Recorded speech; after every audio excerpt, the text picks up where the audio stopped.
2022-23 का बजट अंत्योदय से आत्मनिर्भरता का बजट था, तो आज मेरे सहयोगी वित्त मंत्री खन्ना जी ने उत्तर प्रदेश की 25 करोड़ आबादी की विकास के लिए, उनके कल्याण के लिए जो बजट आज प्रस्तुत किया है, यह बजट उत्तर प्रदेश के त्वरित, सर्वसमावेशी और समग्र विकास के साथ साथ आत्मनिर्भर भारत की तर्ज पर आत्मनिर्भर उत्तर प्रदेश की नींव को प्रस्तुत करने वाला बजट है। ये 7वां बजट है। जिस पार्टी की सरकार को 6 साल काम करने का मौका मिला हो, दिल्ली की सरकार उनकी हो, और जब 7वां बजट हम देखते हैं तो ये बजट दिशाहीन बजट दिखाई देता है। और आज के जो समस्या हैं, ना आज की समस्याओं का समाधान और न भविष्य के किसी फैसले को आगे ले जाने का कोई रास्ता दिखता है। मैं इस बजट को प्रस्तुत करने के लिए वित्त मंत्री श्री सुरेश खन्ना जी को, अपर मुख्य सचिव वित्त श्री प्रशांत त्रिवेदी जी को और वित्त विभाग की पूरी टीम को उत्तर प्रदेश के अनुरूप बजट प्रस्तुत करने के लिए हृदय से बधाई देता हूं और आप सबका मैं हृदय से स्वागत करता हूं।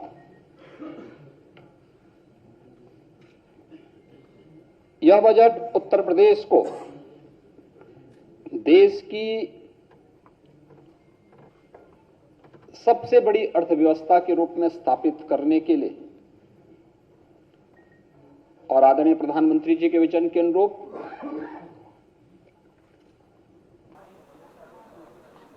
जिस प्रदेश में सबसे ज्यादा आबादी गांव में रहती हो और खेती और किसानी पर निर्भर करती हो, किसानों को निराश किया है। जहां नौजवान उम्मीद लगा करके लगातार इस बैठे कि रोजगार नौकरी का कुछ रास्ते खुलेंगे, नौजवानों को निराश किया है, महिलाओं को निराश किया है इस बजट ने। और जैसा कि मैंने पहले कहा कि दिशाहीन बजट है।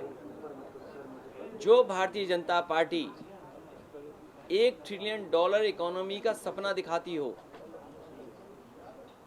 मैं आपसे कहना चाहता हूं कि ये वित्त मंत्री और मुख्यमंत्री दोनों कम से कम ये बताएं उत्तर प्रदेश की जनता को, जब मुख्यमंत्री जी ये सपना दिखा रहे हैं $1 ट्रिलियन इकोनॉमी का, तो उत्तर प्रदेश की ग्रोथ रेट क्या हो। जो आज की ग्रोथ रेट उत्तर प्रदेश की है, उससे $1 ट्रिलियन की इकोनॉमी कब बन पाएगी। जो ये शब्द बोलना, केवल 1 ट्रिलियन बोल देना, उससे मैं नहीं समझता हूं कि उत्तर प्रदेश की $1 ट्रिलियन इकोनॉमी पहुंच पाएगी। अंदर जो भी संभव हो पाया है, या इस बार के टैक्स, उसमें भी आप देखेंगे उत्तर प्रदेश की जनता पर कोई अतिरिक्त टैक्स लगाए बगैर, इस दौरान हम लोगों ने पेट्रोल डीजल पर जो वैट था यूपी का, उसकी ड्यूटी को कम किया। उत्तर प्रदेश की जनता को महंगाई से राहत दिलाई। और आज अगर आप देखेंगे कि प्रदेश के अंदर एक और डीजल पेट्रोल देश के किसी भी अन्य राज्य की तुलना में सस्ता है। इसके कारण आवश्यक उपभोक्ता वस्तुएं भी प्रदेश के अंदर महंगी नहीं हुई, आम जनमानस को राहत मिला। लेकिन पारदर्शी टैक्सेशन की प्रणाली प्रदेश के अंदर लागू करने, टैक्स चोरी को रोकने और राजस्व संग्रह को बढ़ाने का परिणाम आज हमारे सामने है कि प्रदेश ने जो एक रेवेन्यू सरप्लस स्टेट के रूप में आज उत्तर प्रदेश है, और जो हमारे पास रेवेन्यू सरप्लस है, उसने प्रदेश के अंदर वर्ल्ड क्लास इंफ्रास्ट्रक्चर को देने में भी एक बड़ी भूमिका का निर्वहन किया और उत्तर प्रदेश आज देश के अंदर बेहतरीन इंफ्रास्ट्रक्चर देने में सफल हुआ है। ये विगत 6 वर्ष के अंदर प्रदेश के अंदर ये सभी चीजें प्राप्त की हैं। के लोग वो लोग हैं जिन्होंने ये कहा कि 2022 तक किसानों की आय दोगुनी हो जाएगी। आज अगर हम हिसाब किताब लगाएं, इस महंगाई में जो महंगाई चरम सीमा पर है, क्या किसानों की आय दोगुनी हो गई है? सरकार बताए। और फिर डीजल, पेट्रोल, कीटनाशक दवाई, खाद, डीएपी और जितने भी किसान की ज़रूरत की चीज़ें सब महंगी हो रही हैं। डीजल पेट्रोल महंगे का होने का मतलब केवल गाड़ी में डीजल पड़ रहा है उस पर असर नहीं पड़ता है, हमारी जितनी भी विकास की योजनाएं उस पर असर पड़ेगा। अगर आप सड़क बनाना चाहेंगे तो वो महंगी बनेगी, अस्पताल बनाना चाहेंगे तो वो महंगा बनेगा, आपको कोई विकास का और डेवलपमेंट का काम करना पड़ेगा तो वो महंगा होगा। फिर ये कह रहे हैं कि डेयरी को बढ़ावा दिया है। आज किसान अगर अपनी दूध की कीमत चाहे तो उसको कीमत नहीं मिल सकती, लेकिन इधर आपने देखा होगा जिस समय अमूल ने अपनी 3 रुपये बढ़ाए उसी समय आपके पराग ने भी कीमत बढ़ा दी।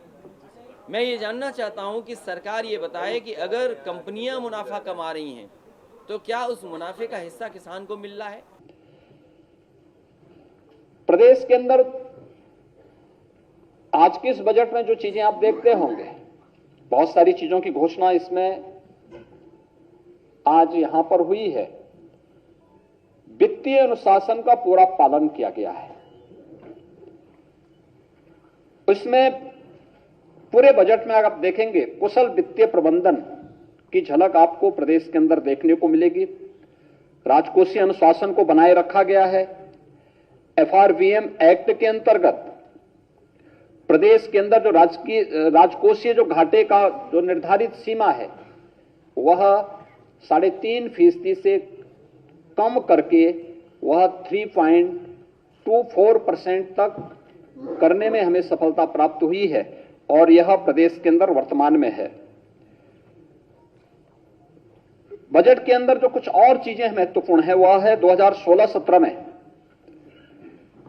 बजट का जो आकार था वह स्वयं के कर का जो उसमें रेशियो था वह केवल 33% था। यानी जो हमारा स्वयं का रेवेन्यू प्रदेश के अंदर था वो उसमें केवल बजट में 33% वो योगदान दे पाता था। शेष ऋणों के माध्यम से या फिर सेंट्रल गवर्नमेंट पे निर्भरता के माध्यम से ही हम करते थे या फिर उसके बारे में कोई भी हम साइलेंट रह पाते थे। इसका मतलब ये सब घोषणाएं झूठी थी। लेकिन आज जो भी हम कर पा रहे हैं बजट में दोगुने से अधिक बजट होने के बावजूद बजट को हम लोगों ने लगभग 45 से 46% जो भाग है वह स्वयं के राजस्व से आज प्रदेश प्राप्त कर रहा है। राज्य सरकार का यह बेहतर वित्तीय प्रबंधन और राजस्व चोरी रोकने के परिणाम स्वरूप आज एक बजट का बड़ा हिस्सा राज्य सरकार अपने स्वयं के स्रोतों से वहन कर रही है। बर्बाद कर दिया है सरकार ने। पता नहीं क्या सपना दिखा रहे हैं, बड़े बड़े सपने दिखा रहे हैं, लेकिन जितनी भी हमारी माइक्रो इंडस्ट्री थी वो पूरी की पूरी खत्म कर दी। स्मॉल स्केल इंडस्ट्री खत्म कर दी। मीडियम स्केल इंडस्ट्री के लिए कोई राहत, कोई पैकेज नहीं। कोई उम्मीद कर सकता है एनओसी का? अगर पॉल्यूशन बोर्ड का एनओसी चाहेंगे तो नहीं मिलेगा, फायर का एनओसी चाहेंगे तो नहीं मिलेगा। तो क्या ईज ऑफ डूइंग बिजनेस है क्या? और कितनी बार ये वादा दिला चुके हैं ईज ऑफ डूइंग बिजनेस। यहाँ ईज ऑफ डूइंग बिजनेस नहीं है, ईज ऑफ डूइंग क्राइम है, ईज ऑफ डूइंग मुकदमा है। आप अगर बोल देंगे तो मुकदमा हो जाएगा, गाना गा देंगे तो मुकदमा हो जाएगा, सच दिखाएंगे तो मुकदमा हो जाएगा। सच दिखाने के लिए आप कैमरा ले जाएंगे तो कैमरा तोड़ देंगे। आप अगर तस्वीर खींच रहे हो तो हो सकता है आपके चेहरे तक पहुंच जाए। कि 16-17 में उत्तर प्रदेश के अंदर अनएम्प्लॉयमेंट रेट जो था ये 17-18% था। आज ये मात्र 4% रह गया है। रोजगार की संभावनाएं बढ़ी, नए रोजगार सृजित हुए। सिक यूनिट को खासतौर पर एमएसएमई यूनिट जो उत्तर प्रदेश के औद्योगिक निवेश का एक बड़ा आधार था उसको पुनर्जीवित किया गया। 1 डिस्ट्रिक्ट 1 प्रोडक्ट की योजनाओं ने उत्तर प्रदेश को एक्सपोर्ट के एक हब के रूप में विकसित किया और उत्तर प्रदेश के अंदर इसके लिए हम लोगों ने केंद्र से जुड़ी हुई तमाम योजनाओं को लागू करने का परिणाम क्या था? उत्तर प्रदेश का सीडी रेशो बेहतर हुआ है। जो 16-17 में मात्र 46% था, आज जो 55% हो रहा है। यह प्रदेश के अंदर की वर्तमान की वित्तीय स्थिति को भी दिखाता है। और साथ साथ अगर आप देखेंगे 12 से 17 के बीच में प्रदेश के अंदर कुल 5,90,000 करोड़ रुपए के ऋण वितरित हुए थे और 17 से 22 के बीच में यहां पर उद्यमियों ने, कृषकों ने, अलग अलग एमएसएमई सेक्टर ने जो यहां पर उन्हें ऋण वितरित किए गए वह लगभग 9,50,000 करोड़ रुपए से अधिक का था। और ये अगर आप इस वित्तीय वर्ष में देखेंगे, इसकी प्रोग्रेस भी काफी अच्छी है और इसे हम आगे बढ़ाने का कार्य कर रहे हैं। जो मुख्यमंत्री बल्ला घुमा रहे हों, क्रिकेट न खेल पाते हों, क्या उनसे उम्मीद करोगे कि खेल यूनिवर्सिटी बनाएंगे?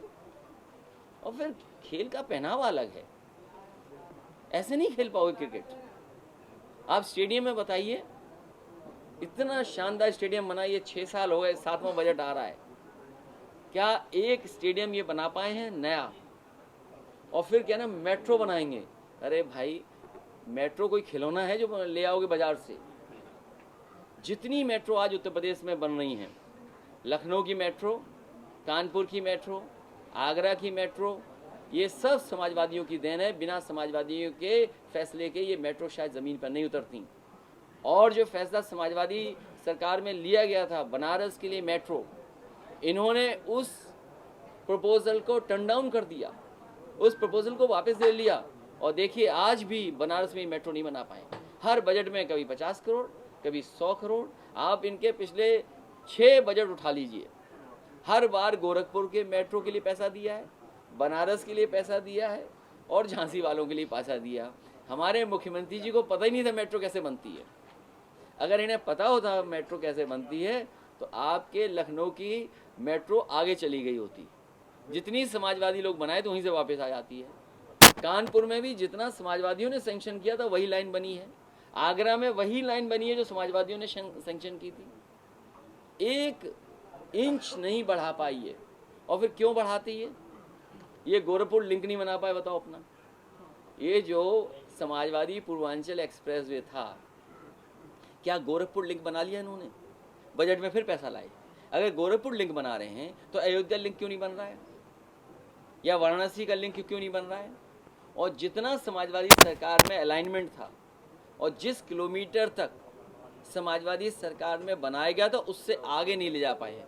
हैदरिया और पखनपुरा गांव है, उससे 1 इंच ये एक्सप्रेसवे नहीं बढ़ा पाए। और उसका परिणाम ये है कि पूर्वांचल एक्सप्रेस घाटे में है। बुंदेलखंड एक्सप्रेसवे लोग इसलिए नहीं चल रहे हैं क्योंकि जब प्रधानमंत्री जी ने उद्घाटन किया, उद्घाटन करते ही वो ढह गया। और ढह गया तो इतनी छवि खराब हो गई, कोई चलना नहीं चाहता है। जो चलता है वो एक्सीडेंट हो जाता है। और आज भी काम पूरा नहीं हो पाया है। और जो इंसेंटिव देना चाहिए था ठेकेदार, क्योंकि सरकार के क्लोज ठेकेदार थे, सरकार के मित्र ठेकेदार थे, तो उन्होंने उनका इंसेंटिव दे दिया। जो काम समय पे पूरा होने पर इंसेंटिव दिया जाता है, काम पूरा नहीं हुआ लेकिन अपने मित्र ठेकेदारों को खुश करने के लिए उन्होंने इंसेंटिव पहले दे दिया। तो ये एक्सप्रेसवे का सपना दिखा रहे हैं, गंगा एक्सप्रेसवे बनेगा, प्रयागराज तक बनेगा, लेकिन जो बनाने वाले हैं मित्र हैं इनके, वो तो कंपनी गड़बड़ हो गई है। वो नंबर 2 पे थे, अब न जाने कहाँ पहुँच गए। तो क्या कोई उम्मीद करेगा कि जिसको आपने बनाने के लिए दिया, ये बहुत बड़ा खतरा पैदा हो गया है कि गंगा एक्सप्रेस बनेगा कि नहीं बनेगा। और ये दिखाने एयरपोर्ट बनाएंगे।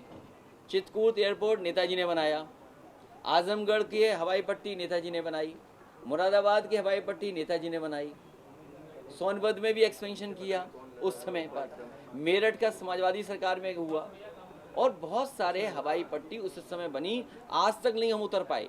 अभी मैंने परमिशन मांगी कि मुरादाबाद उतरना चाहते हैं, बोले इनकम्प्लीट है। हमने कहा यहाँ उतरना चाहते, बोले इनकम्प्लीट है। तो जो चीजें इनकम्प्लीट हैं वो पूरी कैसे हो गई इनके बजट में? मित्रों, उत्तर प्रदेश के अंदर अगर आप देखेंगे, आज के इस बजट में जो घोषणाएं हुई हैं उनमें मुख्य रूप से प्रदेश के अंदर एक बड़ा भाग कैपिटल एक्सपेंडिचर के लिए है, यानी प्रदेश के अंदर इंफ्रास्ट्रक्चर डेवलपमेंट पर उस धनराशि खर्च होगी जो प्रदेश के अंदर रोजगार के सृजन में एक बड़ी भूमिका का निर्वहन करने जा रही है। हमारे पास पहले से ही 5 एक्सप्रेसवे चालू स्थिति में है। वर्तमान में गोरखपुर लिंक एक्सप्रेसवे और गंगा एक्सप्रेसवे पर काम युद्ध स्तर पर चल रहा है। आज के बजट भाषण में वित्त मंत्री जी ने झांसी लिंक एक्सप्रेसवे और बुंदेलखंड एक्सप्रेसवे को चित्रकूट तक जोड़ने के लिए चित्रकूट लिंक एक्सप्रेसवे की भी घोषणा यहां पर आज की है।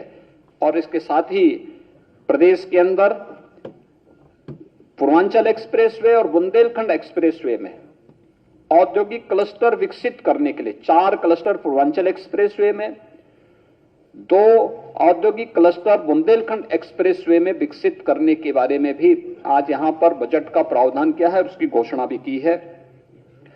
गोरखपुर लिंक एक्सप्रेसवे के लिए भी यहां पर औद्योगिक गलियारा के लिए उसकी घोषणा यहां पर आज हुई है। किसान फंड के लिए कहा वादा किया था कि किसान फंड बनाया जाएगा।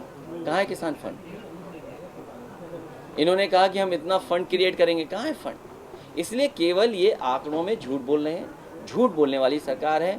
शेर और शायरी से केवल थोड़ा सा मनोरंजन करने वाला बजट है कि अगर आप पढ़ें तो थोड़ा दिल लगे आपका, इसलिए 2-4 शेर लिख दिए उसमें, वरना अगर आप देखोगे अंदर ये सब खोखला है। जब ये पुराना बजट 50% नहीं खर्च कर पाए, एस्टिमेटेड जो बजट था उसका 50%, बताइए ज़मीन पर नहीं उतार पाए। 50% बजट नहीं खर्च कर पाए पिछली बार का, उससे पहले 30% नहीं। और लगातार अगर आप ग्राफ देखोगे इस भारतीय जनता पार्टी की सरकार के बजटों का, ये ग्राफ लगातार बढ़ रहा है ना खर्च करने का, जबकि खर्च करने का बढ़ना चाहिए था।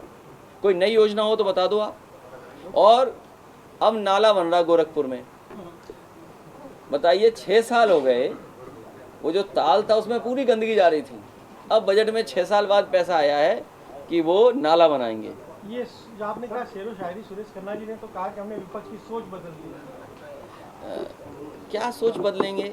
मेडिकल कॉलेज में उनके फैकल्टी नहीं है और ये लोग चाहते हैं कि गरीबों का इलाज सरकारी ना होकर के प्राइवेट की तरफ जाएं। तो जो लोग प्राइवेट पीपीपी पर मेडिकल कॉलेज जा रहे हैं, इनसे क्या उम्मीद करोगे गरीब की मदद करेंगे लोग? सर होली दिवाली में फ्री सिलेंडर की बात कही जा रही थी। सर होली दिवाली में फ्री सिलेंडर की बात कही जा रही है, होली दिवाली बीत गए। ये तो पहनावा है और आज बजट का दिन है। हमें उम्मीद थी कि बजट हम लोगों के लिए कुछ आएगा, बजट हम लोगों की भी कुछ बजट है जो मिल जाएगा हम लोगों को, इसलिए दिखाने के लिए कि शेरवानी में शायद हमें भी बजट मिल जाए। किसानों को राहत देने के लिए अन्नदाता किसानों के बारे में जो हम लोगों ने लोक कल्याण संकल्प पत्र के माध्यम से भी बात की थी, इसे निजी नलकूप से जुड़े हुए जो हमारे अन्नदाता किसान हैं उन्हें हमने पिछले बजट में विद्युत बिल में 50% की छूट दी थी। आने वाले समय में हम उन्हें व्यवस्थित तरीके से 100% छूट देने की व्यवस्था करने जा रहे हैं और इसके लिए भी बजट का प्रावधान हम लोगों ने इसमें किया है। अगर आपको याद हो, यहाँ पर यूपी में बिजली विभाग ने और उस समय जो अधिकारी थे उन्होंने एक फैसला लिया और फैसले में ये किया कि जो सरकार के कर्मचारियों का प्रोविडेंट फंड था वो एक प्राइवेट कंपनी में इन्वेस्ट कर दिया। अब वो प्राइवेट कंपनी फेल हो गई, उस पर इन्होंने कार्रवाई की और उस समय के जो अधिकारी थे उनको जेल भेज दिया और न जाने कितनों पे ईडी और सीबीआई की जांच और इनकम टैक्स की जांच की गई। आज देश का जो सरकारी संस्थाओं का पैसा है वो इस ग्रुप में चला गया, तो क्या एसबीआई के लोग जेल जाएंगे? क्या एलआईसी के लोग जेल जाएंगे? अब ये सरकार की जिम्मेदारी है। हम तो ये कहेंगे, आज तक तो दिल्ली की सरकार जो करती वो यूपी की सरकार करने लगती है। दिल्ली की सरकार की नकल यूपी की सरकार कर रही है, क्योंकि दिल्ली की सरकार ने एग्रीकल्चर सेक्टर को डाउन किया, यूपी की सरकार ने भी ऐसी सेक्टर के लिए कुछ नहीं किया। दिल्ली की सरकार ने नौकरी रोजगार छीन लिया, प्राइवेटाइज की तरफ चले गए, यूपी की सरकार भी वही रास्ते पर है। तो अगर दिल्ली में ही हुआ है तो मैं कहूँगा कि दिल्ली वाले कम से कम यूपी वालों से सीखें कि अगर यूपी वाले जेल भेज सकते हैं तो दिल्ली वाले जेल क्यों नहीं भेज रहे हैं? मार्च 2023 तक हम ज्यादातर गांवों के हर घर को शुद्ध पेयजल उपलब्ध करवाने का कार्य कर देंगे तो औद्योगिक विकास, एग्रीकल्चर के फील्ड में कई गुना उनकी जो विकास की दर है और वहां पर हर घर नल योजना के साथ साथ जो ये इंफ्रास्ट्रक्चर डेवलपमेंट के कार्य हो रहे हैं। कोई सोचता था कि चित्रकूट में एयरपोर्ट आएगा, कोई सोचता था ललितपुर में एयरपोर्ट आएगा, कोई सोचता था सोनभद्र में एयरपोर्ट बनेगा, कोई सोचता था आजमगढ़ में यूनिवर्सिटी और आजमगढ़ में एयरपोर्ट का निर्माण होगा। आज ये सब संभव हुआ है। तो ये इसीलिए क्योंकि इस प्रकार की योजना, जब बिना भेदभाव की योजनाओं का लाभ हर एक क्षेत्र को, हर एक जनपद को दिया जाता है तो उसका लाभ उसी प्रकार से प्राप्त भी होता है। आपने देखा होगा निवेश पहली बार प्रदेश के सभी 75 जनपदों में हुआ है। आप सोचिए, एस्पिरेशनल डिस्ट्रिक्ट है हमारा चंदौली। चंदौली तो वाराणसी के बगल में तब भी है, लेकिन एस्पिरेशनल डिस्ट्रिक्ट है श्रावस्ती। बलरामपुर, अगर आप देखेंगे देश के अंदर सबसे अधिक आय वाला जनपद है, पर कैपिटा इनकम अगर आप देखेंगे देश के अंदर, और नोएडा है। लेकिन सबसे कम आय है वो बलरामपुर की है। लेकिन बलरामपुर में भी निवेश के प्रस्ताव प्राप्त हुए हैं, श्रावस्ती में प्राप्त हुए हैं, फतेहपुर में प्राप्त हुए हैं, चंदौली में प्राप्त हुए हैं, चित्रकूट में प्राप्त हुए हैं, सोनभद्र में बड़े पैमाने पर प्राप्त हुए हैं। कोई सोचता था 6,000 करोड़ रुपए से अधिक के प्रस्ताव अकेले सोनभद्र में आ जाएंगे, इस बार मिले हैं। ये दिखाता है, ये गुड साइन है कि उत्तर प्रदेश के अंदर इंफ्रास्ट्रक्चर का कार्य हुआ है। उत्तर प्रदेश के अंदर बेहतर कानून व्यवस्था की स्थिति हुई है। आज हर व्यक्ति अपने आप को सुरक्षित महसूस कर रहा है और उसी को पुशअप करने के लिए और बजट एक संबल के रूप में आज प्रस्तुत किया गया है। जब ये पुराना बजट 50% नहीं खर्च कर पाए, एस्टिमेटेड जो बजट था उसका 50%, बताइए जमीन पर नहीं उतार पाए, 50% बजट नहीं खर्च कर पाए पिछली बार का, उससे पहले 30% नहीं। और लगातार अगर आप ग्राफ देखोगे इस भारतीय जनता पार्टी की सरकार के बजटों का, ये ग्राफ लगातार बढ़ रहा है ना खर्च करने का।